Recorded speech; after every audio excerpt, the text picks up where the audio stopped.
महाराष्ट्राच्या 67व्या स्थापना दिनानिमित्त राज्यभरात विविध कार्यक्रम. मुंबईत शिवाजी पार्क इथं राज्यपाल जिष्णुदेव वर्मा यांच्या हस्ते मुख्यमंत्र्यांच्या प्रमुख उपस्थितीत ध्वजवंदन. सर्वसमावेशक, प्रगत आणि विकसित महाराष्ट्र घडवण्यासाठी प्रत्येकानं आपलं योगदान देण्याचं राज्यपालांचं महाराष्ट्र दिनानिमित्त आवाहन.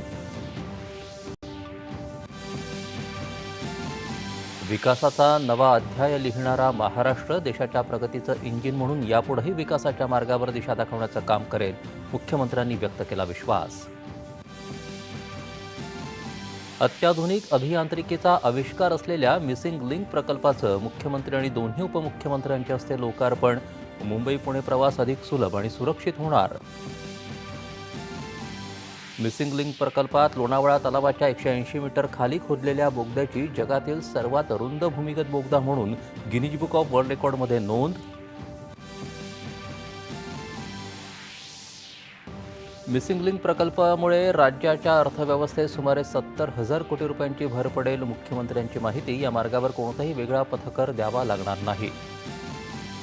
वाहतूक कोंडी आणि दरडी कोसळण्याच्या समस्येतून कायमची सुटका करणारा मिसिंग लिंक केवळ एक रस्ता नाही, तर महाराष्ट्राच्या वेगवान प्रगतीची नांदी. दोन्ही उपमुख्यमंत्र्यांचे गौरवोद्गार. श्रम आणि श्रमकर्त्यांचा सन्मान राखण्याचा संदेश देणाऱ्या आंतरराष्ट्रीय कामगार दिनानिमित्त विविध कार्यक्रमांचं आयोजन.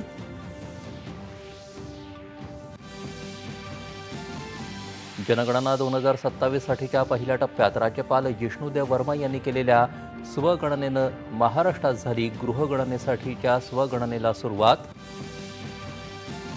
अंमली पदार्थ विरोधी मोहिमेअंतर्गत अंमली पदार्थ नियंत्रण विभागाची मोठी कारवाई. मुंबईतून 1,745 कोटी इतक्या बाजार मूल्याचं 349 किलो कोकेनचा साठा जप्त. केंद्र सरकारकडून डिझेल आणि विमानांसाठीच्या उच्च दर्जाच्या पेट्रोलियम इंधनावरील निर्यात शुल्कात कपात. पेट्रोल डिझेलसह LPG सिलेंडरच्या दरात कोणताही बदल नाही. आणि तथागत भगवान बुद्ध यांच्या जयंतीनिमित्त देशभरात सर्वत्र विविध कार्यक्रमांचं आयोजन. राष्ट्रपती, पंतप्रधान आणि राज्यपालांच्या शुभेच्छा. नमस्कार. 4:30च्या बातमी